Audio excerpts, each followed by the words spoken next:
नमस्कार मंडळी, मी जयश्री आपल्या सर्वांचं स्वागत करते माझ्या नवीन ब्लॉग मध्ये। तर चला तुम्हाला गुड न्यूज द्यायचे आहे, त्याच्या आधी विचारते जेवण झालं का। आमचं झालेलं आहे जेवण। मी डेली प्रमाणाने आले माझ्या हॉलमध्ये स्टिचिंगसाठी।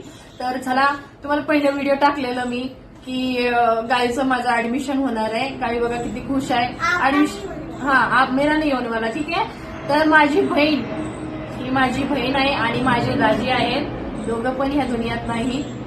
आणि त्यांच्या आशीर्वादाने आणि तुमच्या आशीर्वादाने जे चांगलं स्कूल आहे जिथं मी आहे, तर सगळ्यात बेस्ट स्कूलमध्ये आमच्या बाळाचं ऍडमिशन झालेलं आहे सर्वांच्या आशीर्वादामुळे। त्यासाठी तुम्हाला मी स्वतःहून व्हिडिओ टाकला पहिला, तर त्यावेळी तुम्हाला सांगितलेलं प्रे करा, त्याच्यामुळे झालं पण। आणि त्यामुळे म्हटलं गुड न्यूज पण देऊन टाकू, चला लागलीच। त्यासाठी मी माझं बाळ खेळत आहे।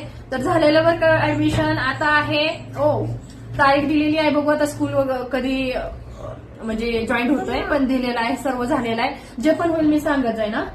स्कूल के कपड़े तो सिलने अभी कपडे सिलना है, ठीक आहे। तर चला असेच आशीर्वाद प्रेम राहू द्या। माझ्या बहीण आणि दाजींच्या आत्म्याला शांती लाभो। खूप लग्न होऊन 8 महिन्यात माझे दाजी गेले।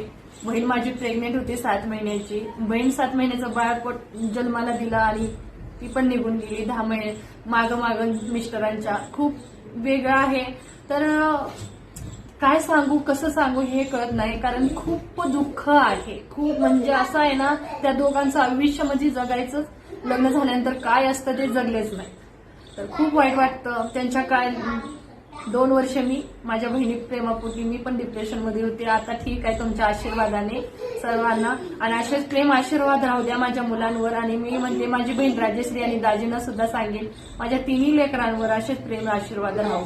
आणि जिथं असेल ती दोघं एकत्र, इथं तर राहिले नाहीत, वर तरी कुठे एकत्र राहू हेच आपण देवाला प्रार्थना करू, कारण सुखाने ते जगलेच नाही। सुख दुःख काय असतं लग्नानंतर ते बघितलंच नाही। तर चला मंडळी, काळजी घ्या। आणि आपण तिच्या पुढे काही सुद्धा करू शकत नाही, आता काय करू। चला काळजी घ्या, भेटते लवकरच नवीन व्हिडिओ मध्ये।